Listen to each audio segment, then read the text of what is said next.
program, ladies and gentlemen. Tobin and Leroy here with you. So much I want to get to today, man. I'm like a Tasmanian devil. I got all these things that are popping up on my timeline. I can't even keep up with it right now. It's strange. I remember thinking yesterday specifically, oh, not that much sports today. Wonder what we're going to talk about tomorrow. So many things I want to get. Typical rat behavior is what I want to get to. Typical rat behavior. That's what I want. Typical rat behavior. We'll start off with our headlines, brought to you by the new Palmetto Ford Truck Supercenter. Why buy a truck at a car store? Palmetto Ford. We know trucks. I'll get to the rat gators in a little bit, but I've been teasing this Tua stuff, and it is our Tua, so I will get to Tua as promised. But Tua Tagovailoa, he showed up to OTAs, dude. Showed up to OTAs, throwing passes, had a little camera on his head, in shorts. And so that's great. He's not holding out. He's not going to discuss his contract, which he doesn't have to. Wow. I'm sure Mike McDaniel's going to be like, I stay in head coaching. And that's all we're going to get from, I believe, the real important parties up until the season starts up. But here's some of the national pundits on this yesterday. You ever hear of Adam Schefter, Leroy? Yep. Adam Schefter, probably the most prominent National Football League reporter out there. Sometimes, sometimes he can get a little willy-nilly with some of these stories. But here's what he said. He said with the Miami Dolphins, this is where things stand with Tua's contract, according to Schefter. Well, the fact that he's there is a good start, Laura. Both sides would like to see if they could find a way to get a contract extension worked out. There's really no reason for Tua to stay away from the team during OTAs when this team has been fully behind him while they're trying to get a contract worked out. My understanding is it's not particularly close at this point in time, but both sides would like to get this deal done, wrapped up as soon as possible. You would think before the season would begin. The issue would be this. Tua right now is scheduled, as you pointed out, to count just over $23.5 million. We just saw Jared Goff get done last week to an average of about $53 million a year. So now we've begun to see some of the other comparable quarterback deals out there. Are the Dolphins willing to go that high? Is Tua willing to hold out for a little bit more? How does that work out? And how does it work out with his injury history, specifically his history of concussions? Is he willing to go into a season without a new deal, playing with his history? Are the Dolphins taking that into consideration? A lot of questions to answer here for both sides. The fact of the matter is, he's there today. Both sides want to get this worked out. There's still plenty of time to get it worked out, and we'll see if they can get it done at some point this summer. There you go. Adam Schefter yesterday on NFL Live. I hate the concussion portion of that for this reason, right? Sometimes when you return from a concussion, you're not as healthy as you think you are, and then you have a recurring one. Right? Which happened, if he had a concussion his first year and then his second year, and then what happened 2 years ago, and I would have more questions about it, right? But everybody will tell you that the reason why it probably kept recurring then is probably because he wasn't fully healed from the first one. Well, it's just some of the criticism the Dolphins got, right? Like that was right. A lot of work. And so to sit there and hold that, I would honestly him he's never had that problem before. If I would have guessed, Leroy, to be honest with you, I would say that the Dolphins and injury past, I don't think that is a big issue with contract. This is just my opinion.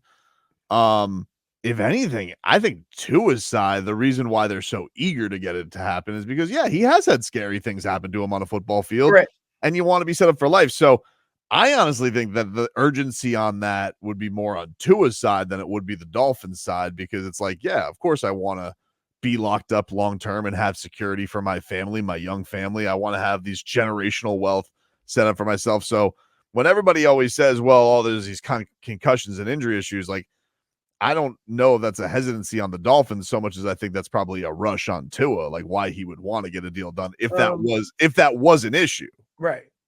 I would say to some extent, yes, but there's certain players that look at it a different way.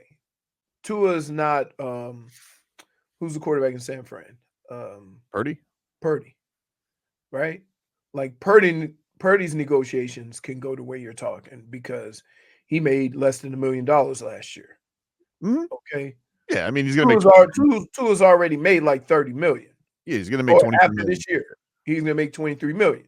So if you're talking about being set for life, he kind of already is, and there's really no rush. Yeah, not life. I just mean, like the Right. generational Yeah, contract. Like, yeah. No, he's got a big family. He's probably taking care of a lot of his other family, all that type of stuff. Like I think I just think that's part of, if I was to say like who is the injury thing weighing on more of stress, that's probably weighing more on Tua's negotiation side than it is on the Dolphins, just because if I'm Tua's wife and I saw you get stretchered off a field 2 years ago, yes, I would like to know that you're always going to have that nest egg. These aren't things you like to think about. Like if I'm his family, that's what I'm thinking about. The player doesn't think about that, but people who are supposed to be concerned for him, they like that.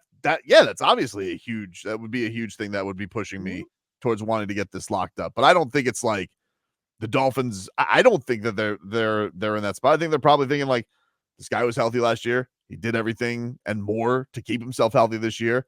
And then it's like, well, what do you want him to do this year? Oh, you want him to be more agile? Boom, he's down 15 pounds into his playing weight, so he can add that, to his game. Here was yesterday on NFL Network talking about that Tua has actually been working very hard this offseason and has been down a bunch of weight.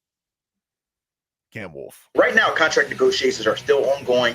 Nothing imminent yet, from what I understand. But I talked to some people around Tua and the Dolphins, and I haven't got the feel that there's much concern about this. I know Dolphins fans were hitting the panic button when some reports came out. Hey, he's not around all the time. He's skipping some of the meetings.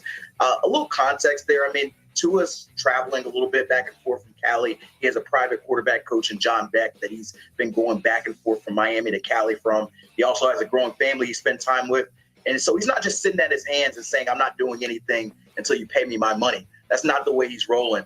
In fact, I'll tell you this, he's down to 220 pounds from what I understand. He dropped 10 to 15 pounds this offseason already from the 230s where he was last year. He wants to be agile, a little bit more escapability from the bulked up version that was in the 230s last year. And so talking with people close to Tua and with the Dolphins, I still anticipate they get a deal done before the start of the regular season. And yes, I anticipate it being over $50 million a year like Jared Goff got. There you go. Cam Wolf on NFL Network yesterday. Man, he lost a lot of weight, dude. And, you fat shamed Tua. How do you feel about that? I didn't do that. Ryan Clark fat shamed Tua. No, I mean that was last year. He was talking about that. 230. Jesus. What do you mean, dude? Now I know why he wasn't mobile. Like, That's pretty amazing that Tua was bigger than me. Me and Tua. He's a moose. I mean, dude, you've seen those legs. Beefy, man. Yeah, but I mean, keep in mind, it was all to accomplish something, right? And now, you just keep going. You keep it moving. You make adjustments to, what you're doing and how you go about it so you can extend your career. All right. This is because, you hear Cam there at the end. He goes, yeah, he's going to get Jared Goff money. Nah. I knew this bastard was going to say something. Okay. Not Cam Wolf. He was great. I'm talking about Chris Sims. Okay. And I'm bringing his name. I'm going to say his name. I'm going to say his name. Because you want to know something, dude? We haven't heard from him in a while. We've kept him intentionally away from the show. And I was like listening on Twitter. I was like, here to Chris, doing his haterade stuff, But Marcos, I know you've been skeptical on this deal, right? All right. But when you hear what this rat, this typical rat, his typical rat behavior, okay, what he had to say, Leroy, he had gone too far. Typical rat behavior. Typical rat behavior from Chris Sims, because he said, "Well, Jared Goff kind of does look like a rat." You're right. Splinter. He, everybody's comparing this to the Jared Goff deal, and I'm sorry, you live in a world, and I see like Jared Goff gets an amount of money. Tua deserves that money. I'm sorry, it just does. I don't need to. We don't need to be in a bad. If I kidnap Man Campbell and I said, "Who would you want as your quarterback week 1?" He'd say Tua.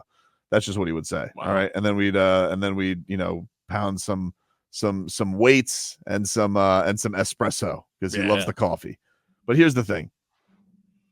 Chris Sims goes too far. All right.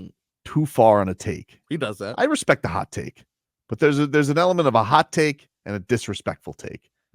This and Marcos, I'm going to tell you, after this, you're going to be pro Tua. Okay. Here was Chris Sims yesterday on Tua's contract negotiations and why he doesn't even think he should be in the realm of Jared Goff. But I will say this, he ain't Jared Goff, right? We can say what we want about Jared Goff. He is not Jared Goff. Jared Goff is better than Tua. Jared Goff stands in there and makes big throws. The things we talk about with Tua in every big game, as soon as it drops under 57 degrees, we go, he can't make the throw. He can't make the big play. He can't stand in there and have people around him and just flick a 20-yard out route when it's 28 degrees out and there's a little wind there. Jared Goff can do it. It might not be a pretty spiral. It might not look cool because he's long and gangly, but damn, he'll stand in there and fire away. And look what he's doing there in Detroit. He doesn't have as much talent around him as Tua does. Jared Goff is in a different class than Tua right now. Okay, if I may. Okay. Does Chris Sims not realize they play indoors? I was, dude. When I heard this, I was like, wait. Not only do they play indoors, I missed. So does Minnesota. Yeah. I missed. Did he play in the frozen tundra last year where he threw for 400? I don't know. I don't recall. But, and then also, I believe before that, he played in the very vaunted conditions of Los Angeles. So, Marcos, this is your ally. This is your ally. No. Typical rat behavior. Okay, I would not say that's my ally. Not in the class of Jared. We can say a lot of that. You know what? If you want to sit here and you want to, hey, Tua's not in Joe Burrow's class, not in Mahomes' class, not in his whatever. Fine. Lamar Jackson, you don't think he's there yet? Fine. Jared Goff, dude. Jared Goff. He's not in Jared Goff's class.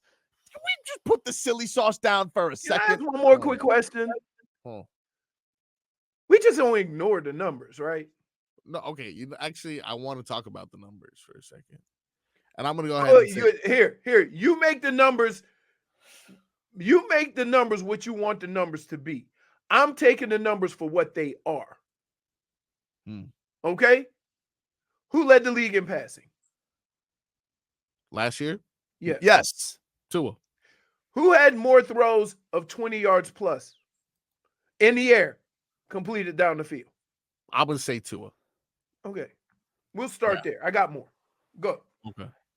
So I'm going to go ahead and give you a Burger King option on this one. What? Yeah, I'm going to allow you to have it your way. You want the first 4 years of Jared Goff's career or the last 4? No, I want right now where he says he's not in his class.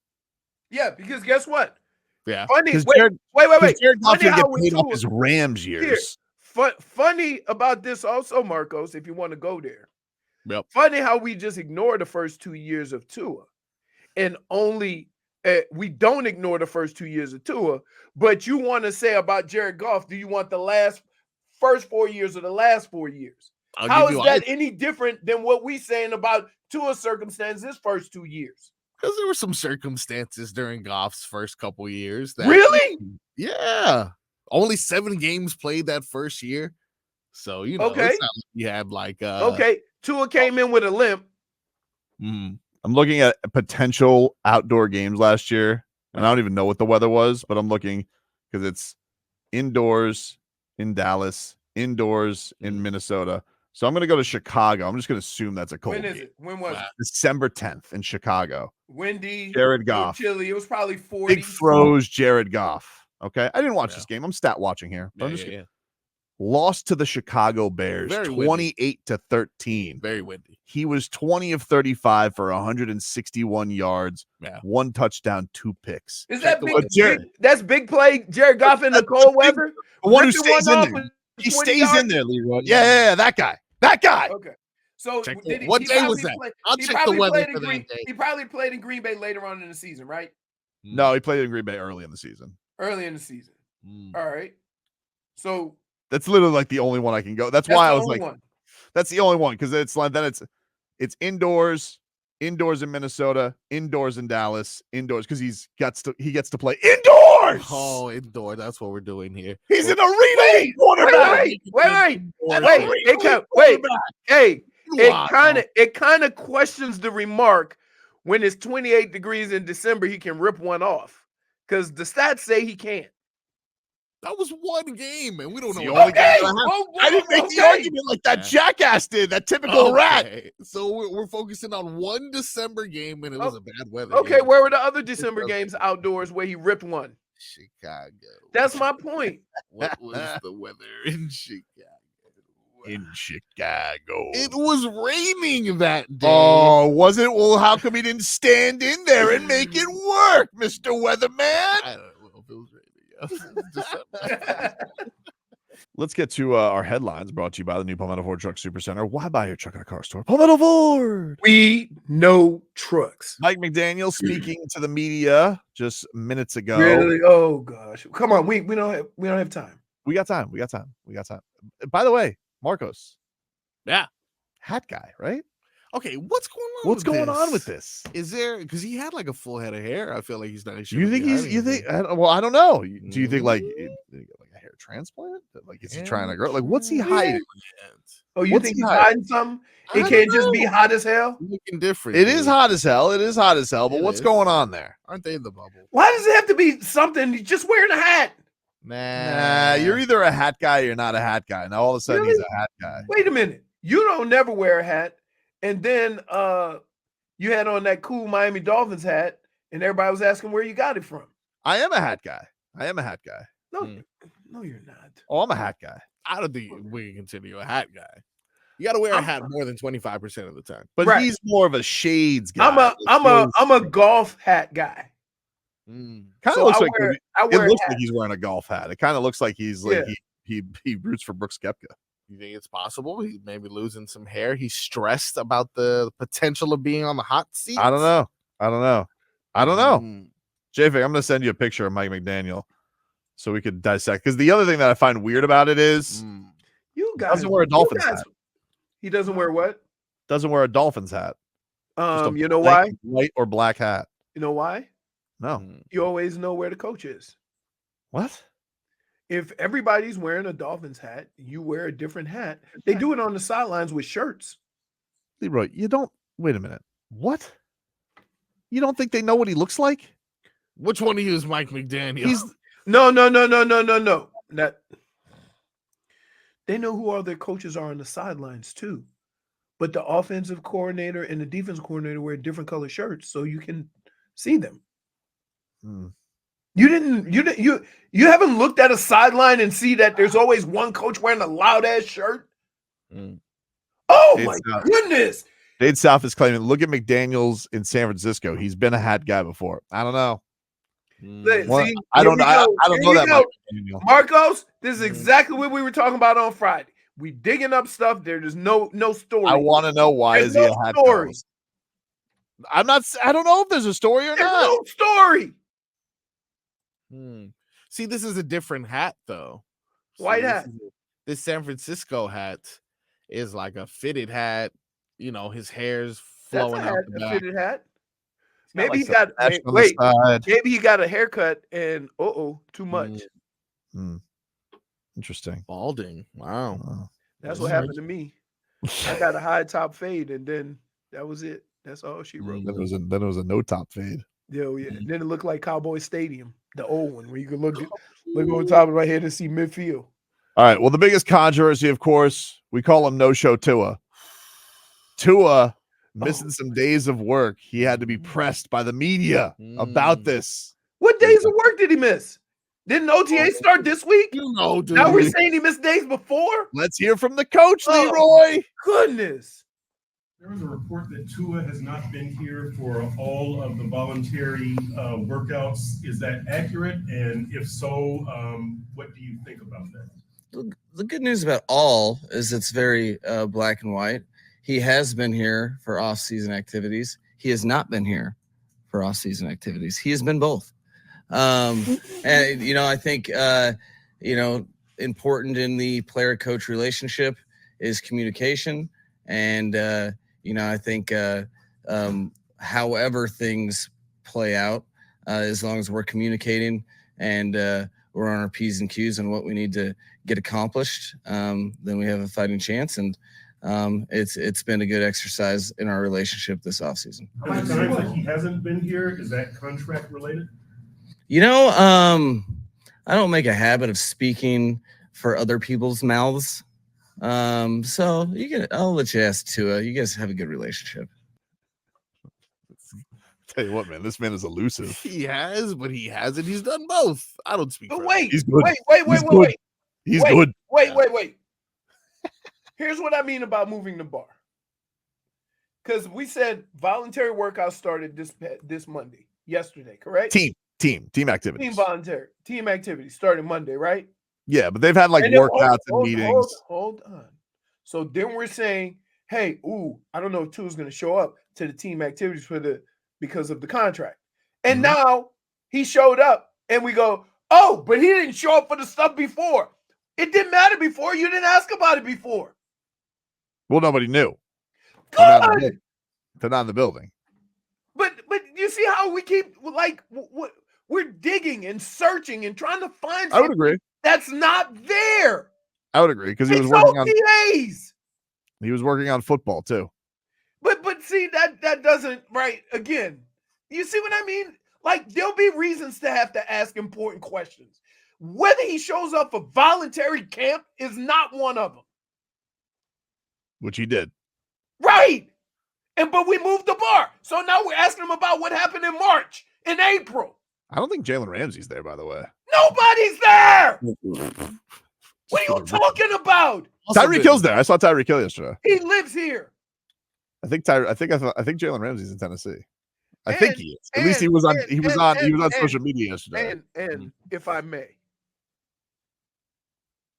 I'm not gonna question nobody's situations or whatever, because hell, I had my own, right? But I am gonna say this. You can't have some situations and then not be around. Sometimes the being around part is what, you know what I'm saying? Jalen Ramsey OTAs though. Right. But yeah, Jalen, dude, you think Teron Armstead is gonna do OTAs? No, I would be mad if he wasn't OTAs. Why? Why? Dude, why do we do this? For the season. There's a lot of guys who aren't going to be there. If I was the Dolphins and Teron Armstead showed up for off-season workouts, I would be like, hey, deactivate his key card. Yeah, exactly. Hey, coach, I can't get in. Hey, go take it easy, big fella. What do we mean, dude? I want to be in meetings. You trip on something. You go, leave the sneakers on today. Oh yeah, that's right. Leroy taught us about the sneakers. Yeah. Hey, you know, we used to know when the vets came in if they was working or not. Yeah. I'd be cleats, spatted up, helmet, mouthpiece just in case, right? And you had this old vet just walk out there in some Nikes. like one of the old running backs walk out and do Nikes. I said, I guess it's my show today, huh? He said, no cleats. You know what that means? Yes. And that's in the summer. So while they're there, they're not there. Yeah, Jalen Come Ramsey. on, man. Jalen Ramsey yesterday posted on his Instagram 615, which is Tennessee, and he's at a Shabozy concert. Who? Shabozy? I like that guy's song. Which one is that? Tipsy? That's the Tipsy song. Oh, that is a good That's song. a good song. That is a good song. Hey, do we have that song? I want to put that song in. Hey, so are we please? Can we please? Now he's a country guy, but country has taken a little turn, hasn't it? A little bit, yeah. But I'm all for it. Ooh, what? At first I was like, they don't have it because I just saw the Jaquan one. Also a good song too. I'm putting them both in. Hey, so you see why I get so upset when we make a big deal about something and a lot of the veterans aren't there? Don't make the situation into something that is not, right? Could have This been is not a big deal, huh? He's definitely like he's had a lot of that his whole career. It's been crazy. Right. It has been a different microscope on him more so. And to be honest with you, I want Tua to get away from here. I want him to go and kind of reboot and do some work away from here, right? Because every second that he's in town, all they gonna do is pound him about questions that there's no answer for. And so, you know what? Get away from it. You're still doing your work. Go out to California. You can still work on football. You don't have to be here and answer questions every damn day. Sometimes the samurai needs to sharpen their sword at a new dojo. Let's do. Stop. What are you doing? Come Everybody. on. Well, how can we take you seriously? How can we take you seriously? Just had a conversation with a whale. A fake one. I might have been more believable if you talked to a real whale. Now I might have had Baker acted you, but that's okay. He really don't make me do it. Like you were literally as a whale talking to yourself like you talk to me. Come on, Leroy. Just give me one. Give me one. Come on. You can do it. You can do it. Come on. You can do it. You can do it. Come on. Jim V. You can do it. Come on. You can do it. Yeah. It's funny you mention that because there was some fodder yesterday. It is fodder season. It's not quite whaling season, but it is fodder season. Fodder season. I thought fodder season didn't start till after. Oh, wrong, dude. Fodder season right away. As soon as you're out of the season, it's fodder season. Oh, as soon as your team is. Yes. Okay. Back after this. This hour of Tobin and